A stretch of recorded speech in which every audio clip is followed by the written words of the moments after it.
Um, the Senate Judiciary Committee, Thursday, April 14th, 2022. We're taking up H548 and activating the miscellaneous cannabis establishment procedures. This committee has a week and 2 days left of actual committee time. So we're going to ask people to please be brief. And I will let you know that we want to hear from you. The bill or the law that this is built on gave the authority to the Cannabis Control Commission and the Department of Health to develop the advertising. So I don't intend for this bill to get into the advertising. I realize a lot of you have concerns about the way the advertising proposal is. You want it more like Colorado. But as chair of this committee, that's my position. Other committee members may feel it's up to the legislature to decide, but I think when you give authority to various departments of state government to develop the policy or the rule, in this case advertising, I think we do that. There is an issue regarding the caps on THC. It is certainly within this committee's jurisdiction. I first want to understand completely what that all means. But so with that, we're going to lead off with Jill Sordoff-Guerin. Policy. Now we've got a phone ringing back here. But she has it in the very bottom of her page. Don't worry about it. So sorry, guys. They'll hang up eventually. No, it's okay. So embarrassing. Just dump the whole thing, maybe. Don't worry about the car warranty. Yeah, really. It's just about, this is your last chance to get your car warranty. All right, good morning. I love to start with a little humor, and thank you, Peggy. So Jill, welcome to Senate Judiciary, and please feel free to let us know what you think about H548 and any provisions that you're concerned with. Great. Yes, for the record, my name is Jill Sordoff-Guerin, and I represent over 2,600 physician and physician assistants from the Vermont Medical Society, the American Academy of Pediatrics Vermont chapter, and the Vermont Psychiatric Association. And we appreciate you taking our comments under consideration. I just want to start by saying we fully support the House passed version of this bill. And that is because they retained the THC potency limits, which our clinicians have been commenting on since 2019, and we feel are very important for public health. And I just want to say overall, all of the Medical Society has been working very closely with the Cannabis Control Board during the off session. We've been providing a lot of feedback on all their rulemaking, and really, we see it as our role is to make sure that evidence-based strategies that are aimed at combating the negative health impacts of cannabis are included, and that it's really about protecting our young people and our young adults, which could be the targeted users for this new industry. And so you've said that you don't want to take up the warning labels in here. I will just say that we did comment on the warning labels in the rulemaking period, and we adopted a policy resolution because of the rulemaking in November of 2021. And I can send this along to you afterwards. I just wasn't sure where, if you were taking up the warning label. Just to clarify what I did say, and what I believe, although I'm the chair of the committee, I'm not the dictator, therefore the committee could decide to take up the issue. Personally, I believe we gave that power to the Department of Health and the Cannabis Control Commission. But if the committee wanted to take it on, they could by a majority vote. But I personally, I think we were clear, we've been through this battle 4 times in writing this bill. I think 3 times we sent a bill to the House, they vetoed it. Each time we wanted to do advertising based upon the constitutional requirement of freedom of speech. And in the negotiated settlement between the House and the Senate and the governor's office, we developed the policy that it would be up to the Department of Health and Cannabis Control Commission to develop the advertising. Yes, and I would say that there's a distinction between the advertising and then the warning labels. Just that advertising is really what the retailers will be putting out. These warning labels need to go on all of the products. And so what came up for us is what you'll probably hear about later in this testimony. I'm not sure because, I don't know what people will say, but that in Washington and State and Colorado, with the higher THC potency concentrates, they started to see increased emergency department visits related to acute mental health impacts. And those impacts are what the warning labels that we are recommending, would include the psychosis, the suicidality, and other mental health impacts. And then there's also acute physical impacts as well, the uncontrollable vomiting. And so not wanting to focus that much on the warning label in my testimony, I will send this along, what we adopted as a resolution in November, knowing that the Department of Health really had the authority to make the warning label. And so what I want to focus on is that prevention really needs to be a key aspect of the rollout of this retail system. And I sent along some data from the Department of Health, from ADAP. And, this is why we keep coming back to this. This is why we keep on really pushing, is that, that issue brief shows that Vermont has the highest rate of past 30-day marijuana use among high schoolers and young adults compared to all other states already. And we don't have a legal system. And what we know is that COVID actually exacerbated that because Dr. Andrea Belanti, she did some great work. She has a group that's called PACE Vermont, in which she was really working with young high schoolers. And they reported to her the young adults that 50% of youth and young adults that were past 30-day users of marijuana during COVID increased their use of marijuana. And so we've seen that COVID's exacerbated that use. We've also seen that 40% of Vermont high schoolers report that they've used marijuana at least once, and then 27% of high schoolers report using marijuana regularly. So we already have a very big job to do in terms of prevention among our young and youth and young adults.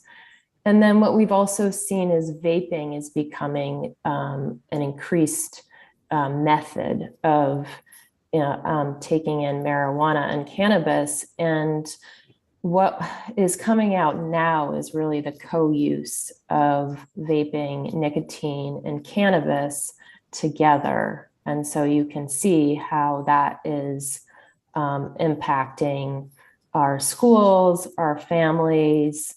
And then another part of this ADAP report was just that kids, this was in 2019, before the COVID-19 pandemic, that kids that were already having depressive disorders, suicidality, were twice as likely to report using marijuana.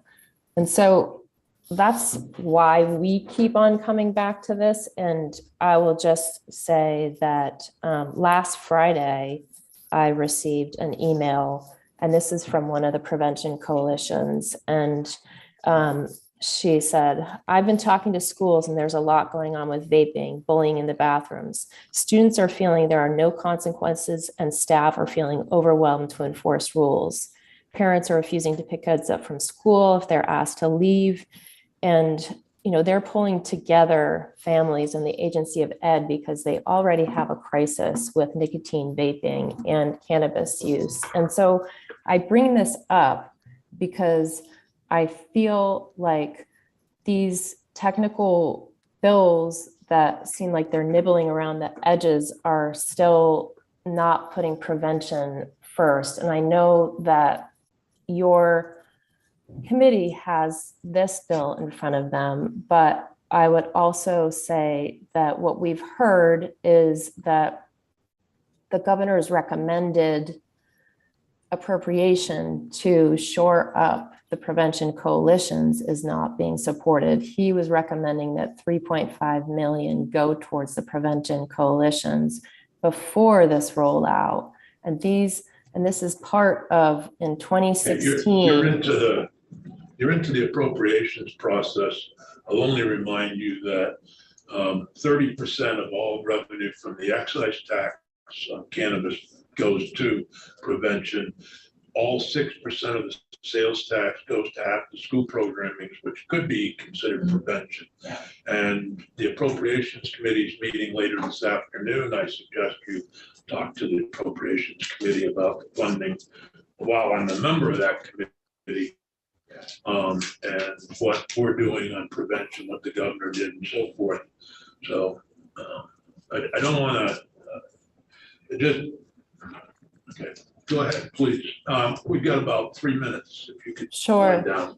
Yeah, I also just wanted to say that we heard that 30% is going to be after any operating expenses for the Cannabis Control Board. And so just wanting to remind people that prevention needs to be at the core of the rollout of this program.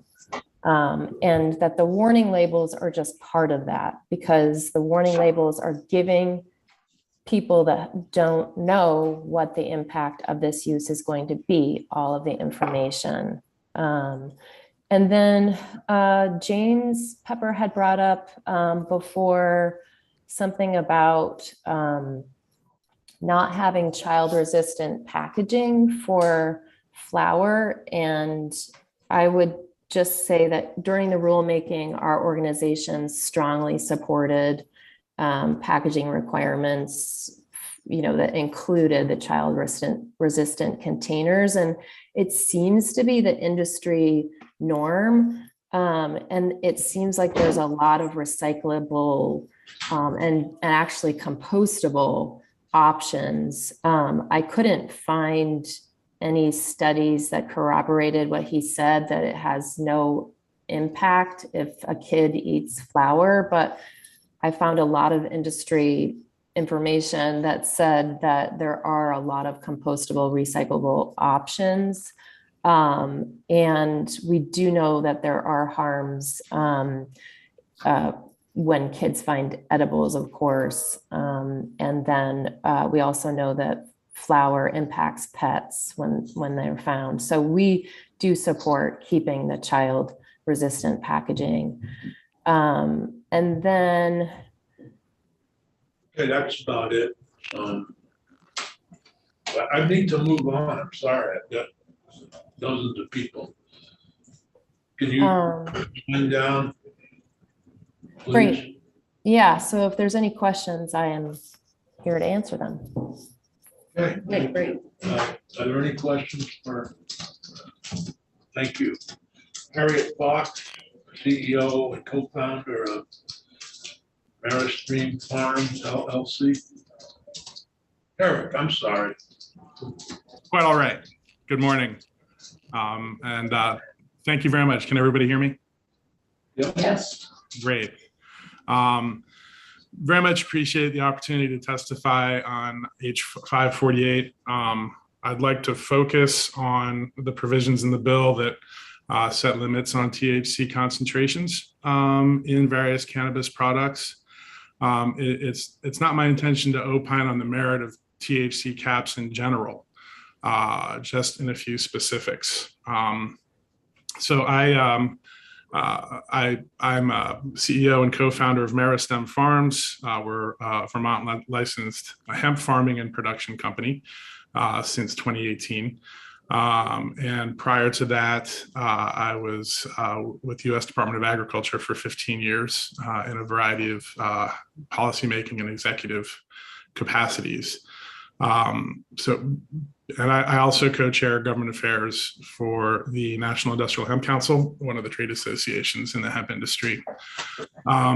Based on my experience in the hemp and CB industry since 2018 and that USDA experience, it's my assessment that the 30% THC potency cap proposed for flower and also the 50 milligram cap per container currently in statute, the statute that would be amended by this bill, are actually problematic because they would promote illicit cannabis production. They would undermine at least 53% of Vermont's adult use market, and that's because of the higher potency available in neighboring states. And it would particularly disadvantage small and social equity businesses throughout many sectors of Vermont's agricultural economy, not just cannabis. So these are things that strike me as perhaps contrary to legislative intent and the public interest. So given those concerns, I would encourage the committee to revise H548 to remove the potency cap on flower and to increase the caps currently in statute to at least 100 milligrams per container. And I'll go into some detail on that. And I can also provide this in writing after today's meeting. Once again, as CEO and co-founder of Meristem Farms, my experience, as you may know, commercial production of hemp CBD products involves essentially the same activities as those for marijuana. They're both the same species, cannabis sativa, and the cultivation, processing, and manufacturing of hemp for CBD products is essentially the same as that for marijuana. And I also have a national perspective on these issues, given my capacity with the National Industrial Hemp Council. And I would also add, just listening to the previous witness, I'm very sensitive to the concerns of the medical community. It's at the heart of everything we do in our hemp business. And I also want to say I'm sensitive to the challenges that you all face addressing these complex issues. I faced a lot of complex issues in my policy capacity with USDA, and I really appreciate this opportunity to testify and the thoughtfulness that you've all put into this. So first of all, on the 30% potency cap on flower, my concern there is that, again, that would incentivize illicit activity and put licensed growers at undue risk, especially the small cultivators that the legislator's intent so laudably supports. We've learned all too well in hemp. The production of THC is highly variable in all cannabis plants, and that's due to numerous genetic, environmental, and agronomic variables beyond the control of growers. And in hemp, this is true despite decades of effort to breed hemp varieties so they don't exceed the legal threshold for THC. And in hemp, this is without a doubt the single greatest risk that has deterred both farmers and other businesses from engaging or remaining now in hemp production. And it's important to remember that there has been little or no such breeding for reduced THC potency in marijuana. Another problem with the potency cap on flower is that THC testing is fraught with statistical error. I actually have a background in statistics, and this has been a major focus of my policy work in the hemp space. It's fraught with statistical error and other challenges that commonly result in false findings of noncompliance. And there is no way to mitigate THC concentration in flower products. So this only exacerbates the risk and confusion. And so on that note, especially given the high costs associated with licensing marijuana cultivation, Vermont cannabis growers, who will all be small businesses by mandate, will commonly find the financial risk of exceeding a potency limit to be untenable and uninsurable. Some will probably just divert their hot crops, as we call them in hemp, and maybe all their crops to the illicit market. Secondly, and just as important, concerning the 50 milligram cap on edibles currently in statute. As I mentioned before, such a cap will preclude the viability of edible cannabis products in the Vermont market, undermining 53% of it, and thus also incentivize illicit activity and particularly disadvantage, once again, small and social equity businesses. My assessment on this is based on the expectation that the state's 13 million annual visitors are expected to account for the large majority of Vermont's adult use market. And in most other states, including Maine, Massachusetts, and New York, a package of cannabis edibles containing 100 milligrams of THC or more can be purchased commonly for $25 to $30 at retail. You can see that if you go to a website where cannabis companies are advertising their wares. But on this note, it's very important to remember, and this comes from my production experience, cannabinoid ingredients, whether it's CBD or THC, only represent about 3 to 6% of the total production cost of an edible for our company, and frequently even less. It's actually the cost of the package that is by far the largest part of our production cost. Again, this is for hemp edibles, but it would be the same for THC edibles. That ranges from 25 to 45% of our production cost. So the problem here is that Vermont cannabis producers will spend the same or more to produce their edibles, particularly if they're going to pay living wages to employees and favorable pricing for Vermont-made food ingredients. But visitors will expect a much lower price for an edible with only half the potency they could get at home. So obviously, this will severely impact margins. Can you wind down, please? Certainly. Can you wind down your testimony, please? Yes. I'm sorry. Thank you. I will summarize. There are two other points I'll make very briefly. The impacts of a 50 milligram cap will restrict access to an important value-added opportunity for Vermont producers of other ingredients, particularly producers of dairy, maple, honey, other hallmarks of Vermont's agricultural economy and brand. And lastly, the added benefit to public health and safety of a potency cap on flower or a 50 milligram limit as opposed to a 100 milligram limit is unclear at best. Certainly all adult use cannabis products should be kept out of the reach of children regardless of potency, just like alcohol and tobacco. But I think that education of consumers is a much more reliable means of preventing overconsumption. Someone will easily consume multiple packages if they're intent on over-consuming. And my last point on this is that the high produced by the THC in cannabis does not come from the flower when it's raw. It comes when it's decarboxylated. And I noted many of the points that the prior witness said, and I'd be happy to address those further later in this meeting if you like. And with that, I'll close. And I do just want to thank you not only for providing the opportunity to provide testimony today, but I really think Vermont's adult use program is well on its way to being a national model for safety, viability, and equitability. Truly, and so that's thanks in large part to your efforts. And so I just want to express gratitude to that. Thank you very much.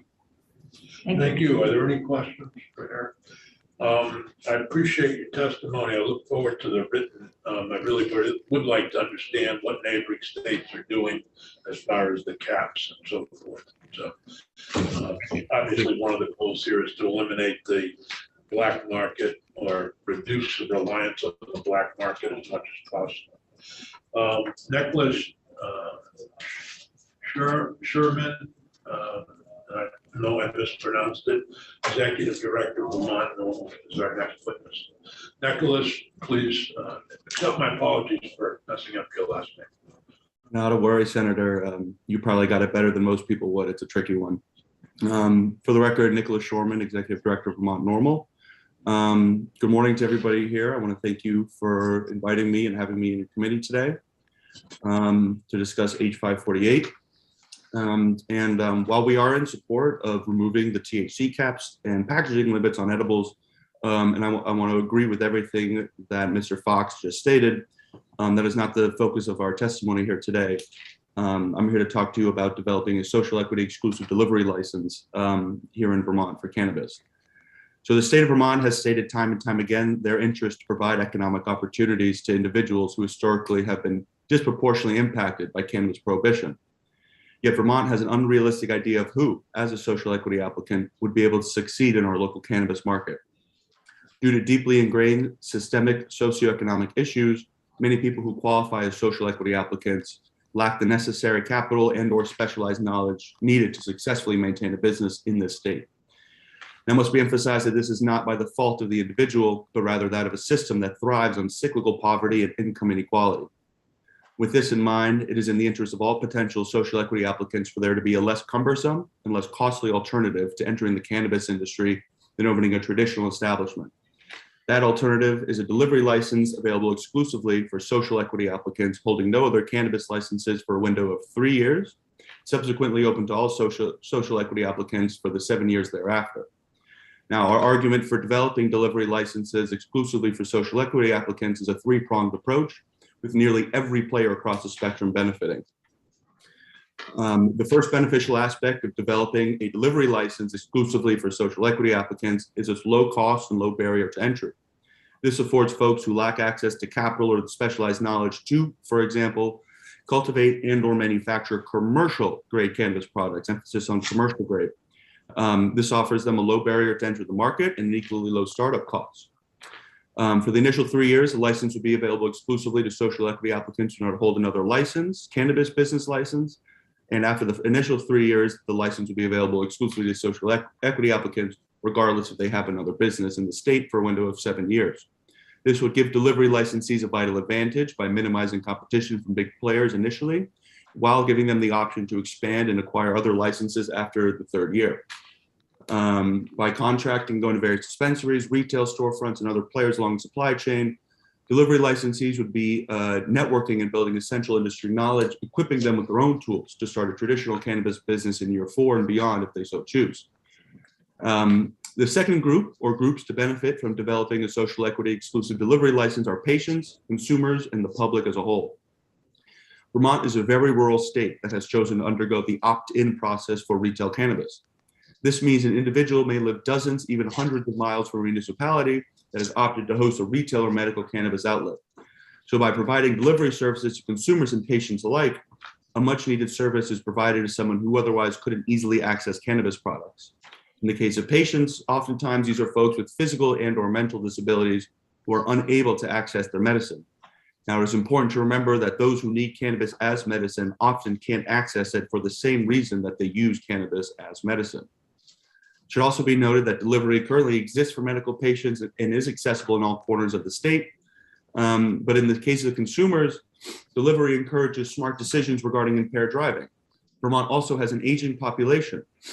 With the 55-year-old and up demographic growing by year, that demographic would directly benefit from having cannabis delivered to their door as opposed to driving into an opt-in town, which based on the state of the back roads in Montpelier can be the difference of night and day. By allowing consumers the choice to order cannabis to be delivered, it would replace the number of potentially impaired drivers on the road with licensed couriers and could reduce the number of cannabis-related driving accidents. This would directly address public safety concerns regarding impaired driving in the elderly. The final beneficiary of a social equity exclusive delivery license is nearly every player in the cannabis supply chain, including state and municipal governments. By allowing delivery, a higher number of consumers can and will engage with the legal market, thus resulting in a greater number of legal transactions, which would directly undermine the illicit market. More transactions means more revenue for businesses across the supply chain, and subsequently more tax revenue for state and local governments. Now, it should be noted, however, that medical patients do not and will not pay taxes on cannabis that is delivered. So what Vermont Normal is proposing here in this amendment is nearly identical to the language supported by the Cannabis Control Board and the National Association of Cannabis Businesses Social Equity Subcommittees. In the CCB's January 15th report to the legislator, they recommended developing a delivery license exclusively for social equity applicants, as I am doing here today. The major difference between their language and ours is that we see delivery as a public safety advantage as opposed to a disadvantage, as it would minimize impaired driving. In addition to the Cannabis Control Board, the NACB is also in agreement with this measure. The NACB was an outside consultant hired to spearhead the CCB's various subcommittees, including that on social equity, and they have recommended a similar amendment that we are proposing today. Since we first gave our testimony on this issue, we have received an outpouring amount of support from local businesses and out-of-state individuals who intend to apply for this license type. In addition, we have support from Shailene Title, who's one of the most prominent social equity cannabis advocates in the country. To wrap it up, Vermont NORML continues to encourage market participation by any and all who have been harmed by cannabis prohibition. And the last thing we want to see in our communities are failed businesses, a probable outcome for someone looking to open up shop with nothing more than a waived license fee. The financial investments, regulatory burdens, and specialized knowledge required to open traditional retail, manufacturing, cultivation, and/or testing labs is often too great for many social equity entrepreneurs. For these reasons, it is of the utmost importance to us that delivery licenses are available exclusively to social equity applicants, no other cannabis licenses for the initial rollout. Thank you. That concludes my testimony. I hope I didn't rush too much. I understand. Senator White has a question. So, well, I have first a comment and then a question. So I appreciate, I don't know if you usually talk that fast, and I appreciate your trying to get everything in, but if you would send us your testimony, because I must admit that it was really hard to follow. I apologize. So if you would, and my question and a concern here is that you said, when you proposed this, you heard from a lot of out-of-state people who want to apply for this. And that I must admit raised my hackles a little bit, because I thought we were hoping that it would be people. Do we really want a whole bunch of people from out of state coming in and applying for licenses here? And are they going to have to move here? They can't. I didn't quite understand that, and I'm a little bit concerned about that. Sure. So that is an excellent point. So like I stated, the license will be available exclusively to social equity applicants who, by definition, do not have to be a resident of the state of Vermont. And the idea here being is we want to draw as much interest in this license as possible. And that would coincide with the relatively broad definition of a social equity applicant in the state. And to answer your question, yes, we would want it to keep it in state as much as possible. However, we want to keep up with demand as best as we can, demand for delivery couriers. So if that means providing a supply of licensees who may or may not live or come from out of state, but would obviously have to operate in Vermont, then that may be a possible outcome. And this license is somewhat amendable to meet demand. Should demand overpace supply of delivery couriers, then we would be open to potentially shortening the window of exclusivity, down from 3 or down from 7 or 10 years. But at the end of the day, we really just want to benefit consumers and patients and provide a low barrier and accessible avenue to entry and success for social equity applicants in the state of Vermont. Yeah, I understand that, but I am really concerned about that. Anyway, that'll be for discussion. Yep. Thank you very much. Okay, and I'll be sure to send you. Sure. Yep. Thank you. Yep. Please do. Thank you. Next, we have 3 individuals from Colorado, I believe. Dr. Libby Strout is the first, and I may have mispronounced your name too. So go ahead, please. We're going to actually ask you. I was requested that all 3 of you be able to speak in your time slot that was given to you. So go right ahead. Okay, well, thank you very much. My name is Dr. Libby Stout. I am a board certified addiction psychiatrist from Colorado, and I heard that you wanted to hear about why we did what we did in Colorado. I am representing myself and all of the patients I've seen who have been harmed by high potency THC. And so, as you know, we did pass a bill last year. I was heavily involved in that in terms of working with others to educate legislators about the problems we were seeing with the high potency THC. And I say that the high potency is at greater than 15%. And so this was a bill addressing the concentrates. So anything, that's higher than basically 15%. And our average concentrates are about 69% THC. I respectfully disagree with Mr. Fox in the fact that I thought you guys were doing great. Like you were the very first state to put limits on the potency, which was amazing. In Colorado and in California, we have no limits at all on potency, and we have a huge illegal market, huge. It doesn't stop the illegal market by getting your potency higher and available. And so the reason for this bill was to address those facts because these high potency products greater than 15% are heavily advertised and marketed as medicine. These are not medicine. Medicine, the research done to support medical marijuana has been with 10% or less. And so these are not medicine. There's no study showing that they are efficacious or safe for any medical condition. And if they're considered medicine, then they should be treated like medicine. So people should be warned. They should have informed consent. And so what we do know is that there are many things that are causing these problems. The reason this bill passed overwhelmingly bipartisan support is because we had hundreds of family members testifying about their effects from high potency, their family's effects. And so we came up with the warnings that it should be addiction, psychosis, cannabis hyperemesis syndrome, and worsening mental health problems. We lobbied very strongly to include suicide because there is a lot of research demonstrating the causation with this, but the industry fought that greatly. But I do want to point out that pretty much any psychiatric med that I prescribe has a black box warning that warns people about the potential for suicide. This is a medicine that can cause suicidal ideation. And so I strongly urge you to have severe warnings for people so that they know what they're purchasing, that regular use of these products can increase the risk of addiction, psychosis, cannabis hyperemesis syndrome, and suicidal ideation. Thank you. I'll pass on to the next one. Okay, I think I have Brad Robbins next. I'm sorry. Yes, thanks. Hi, my name is Brad Roberts. I'm an emergency medicine physician who practices in Pueblo, Colorado, and I'm also the chief medical officer for our Department of Public Health and Environment. I want to touch base on what I see daily in the emergency department. We see daily complications, particularly from high potency THC. Those include psychosis, suicidality, and hyperemesis cases. Research shows that those are more common with people who use at younger ages and at higher potencies. Unfortunately, I'm also noticing this typically impacts our lower socioeconomic groups, and a lot of these arguments for social equity are not true.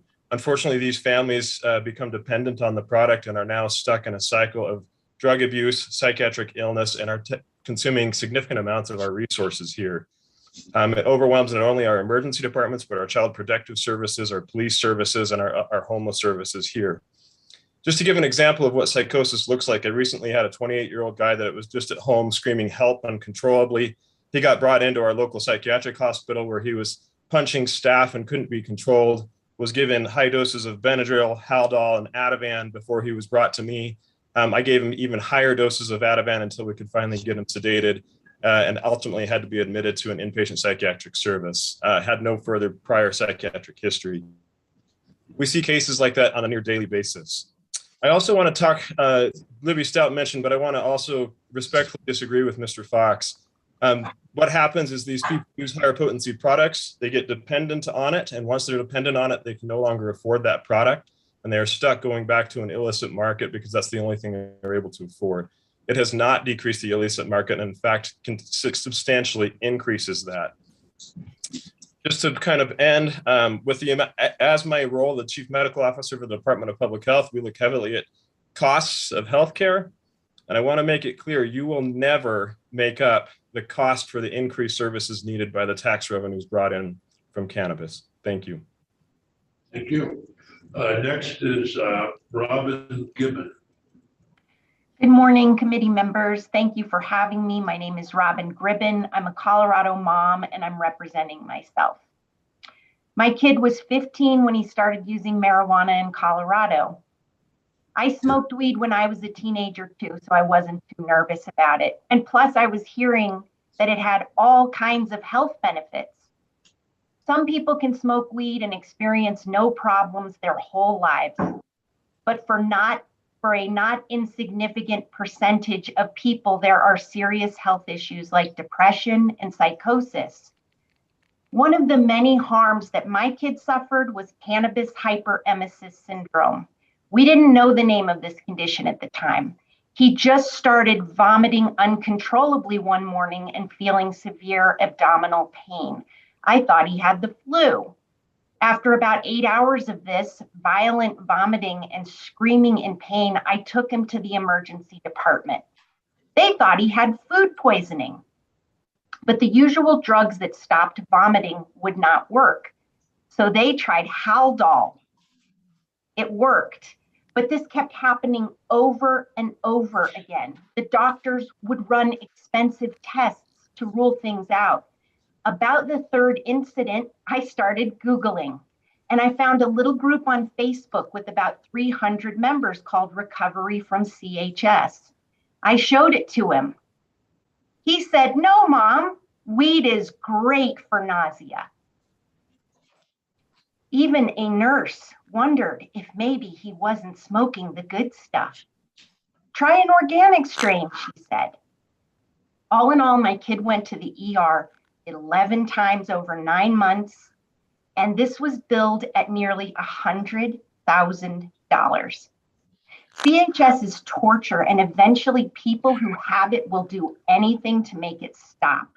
So it was tough for my kid to give up the weed, but he finally got to the other side.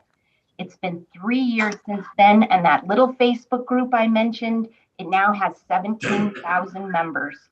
Adults experience CHS, and right now, Colorado emergency departments in our state see it every single day. Ask your ER docs about it. People roll their eyes and they say the stoners are puking, but it's a big problem and it costs people a lot of money. So the simple warning label we developed in Colorado could have avoided all of this, because at least I would have had a heads up. Colorado created these warning labels because legislators heard from a critical mass of real people who were experiencing real harms. They are decently transparent, they give the industry some cover, and they help clear up confusion for consumers. That's a win-win. It's a no-brainer, and isn't that convenient? Thank you very much. Thank you so much. Our next witness is, oh, I'm sorry, was there a question, Senator Nick? No, I was just saying thanks. Yeah, and I was gonna say, hope your son is better. He is. Thank you very much. Thank you. Our next witness is Jeffrey Pizzaluto. I'm sorry again, I'm doing not well on names this morning. Part of the problem is my glasses fog up with a mask on. Yes, So cute. we can't see. Anyway, Jeff, welcome back. We did hear from you several times during the development of the original bill. Thank you, Chair. Thank you, Chair Sears. Thank you, committee. It's good to see everybody this morning. And for the record, is Jeffrey Pizzutello. It is a long Italian last name, so you did a pretty good job with that. So, but thank you. And I recognize there's a long agenda or a long list of speakers today, so I'll be brief and I'll stick to my prepared statements and I'll send them to the committee afterwards.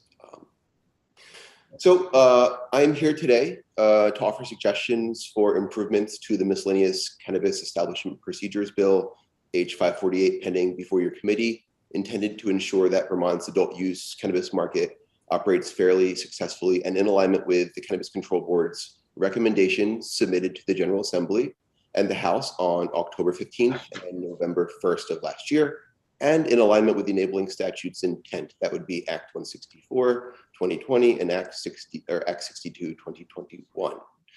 Today, I'm asking you to restore the CCB's recommendations to reform the THC caps, allowing the agency to regulate these products, reform the potency and packaging limits to 10 milligrams per serving, up from 5 milligrams right now, allowing for a total of 100 milligrams per package.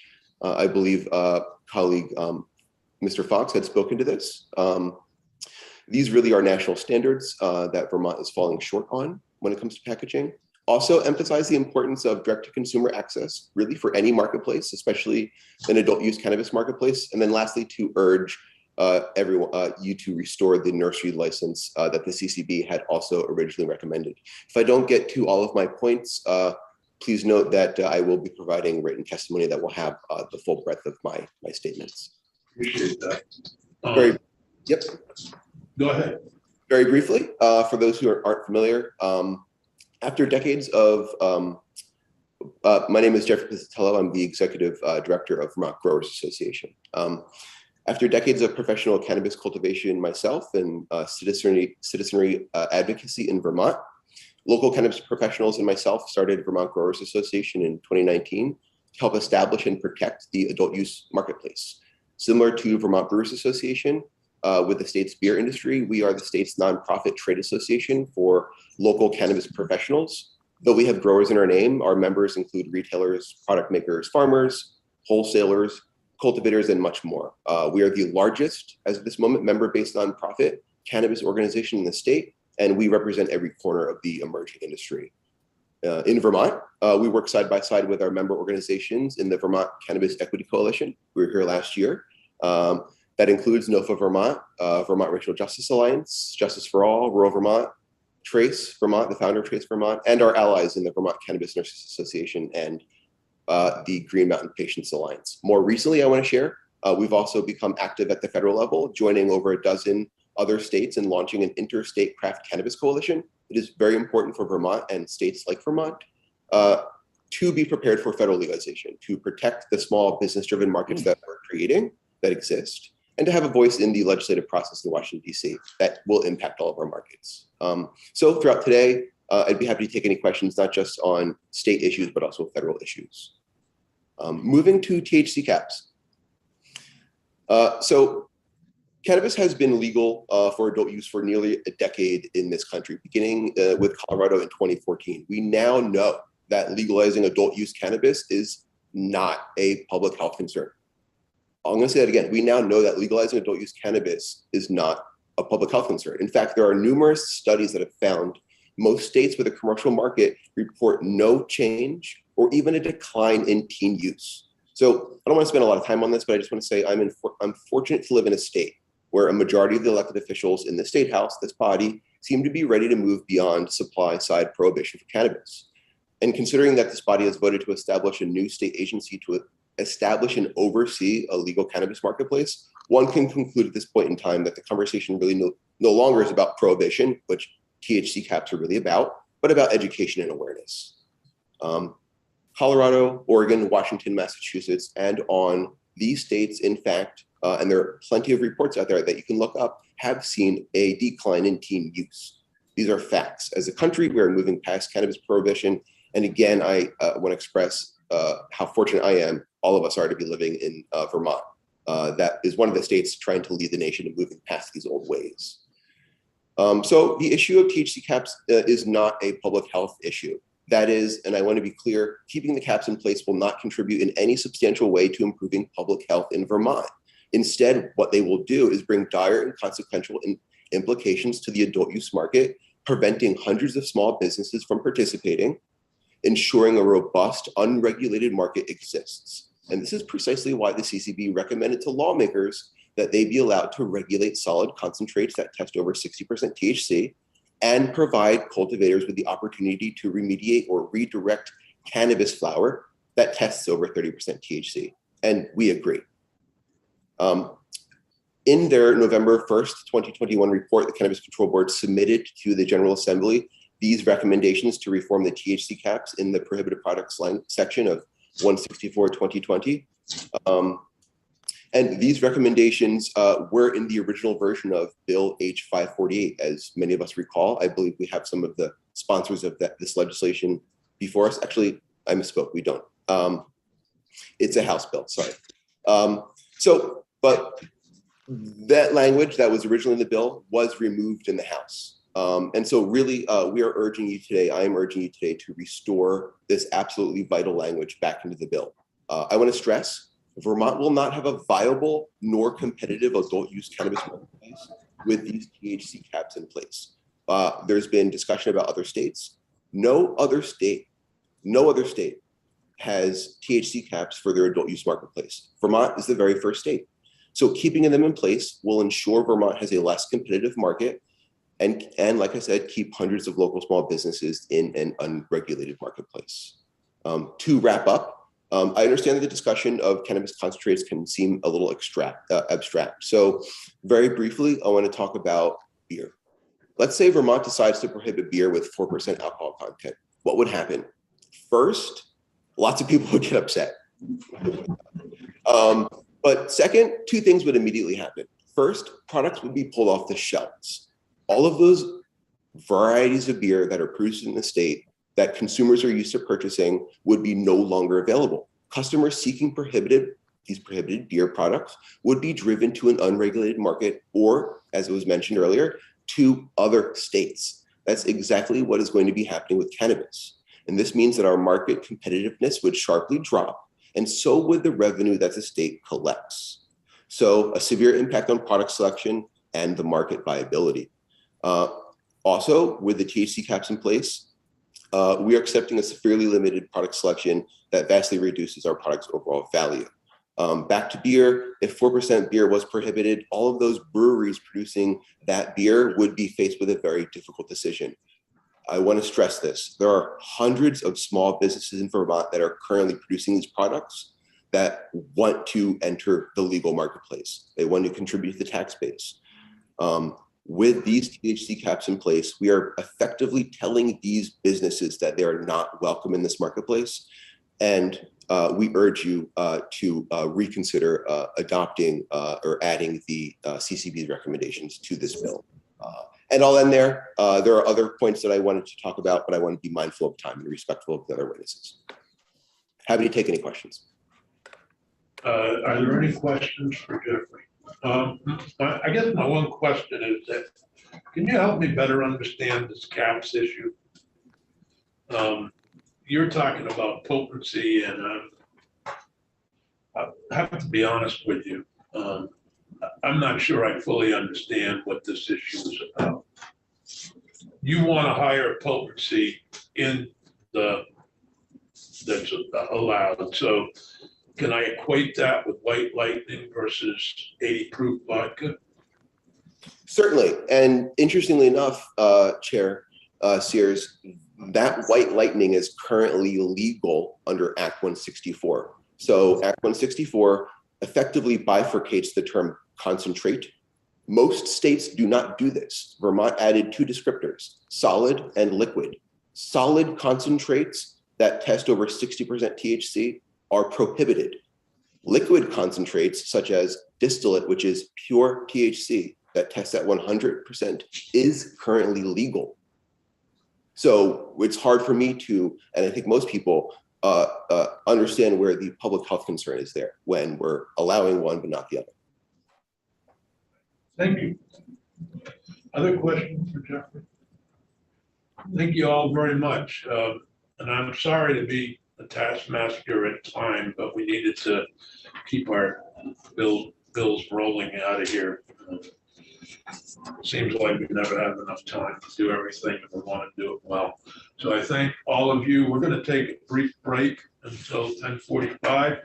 Come back here for James Pepper and Michelle Childs and work on the bill and try to develop, responsible policy.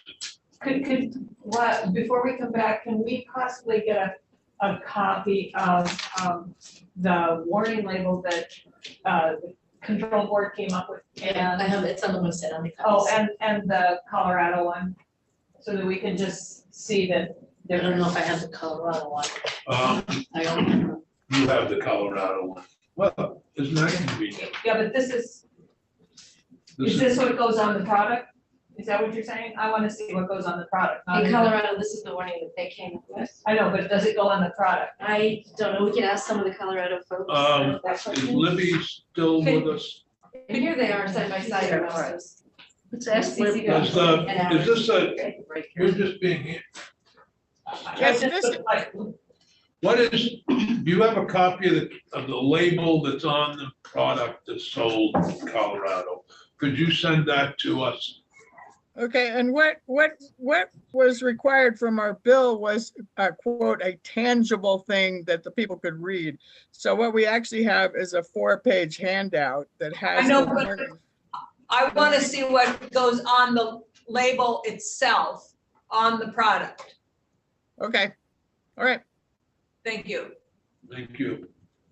Okay, we're gonna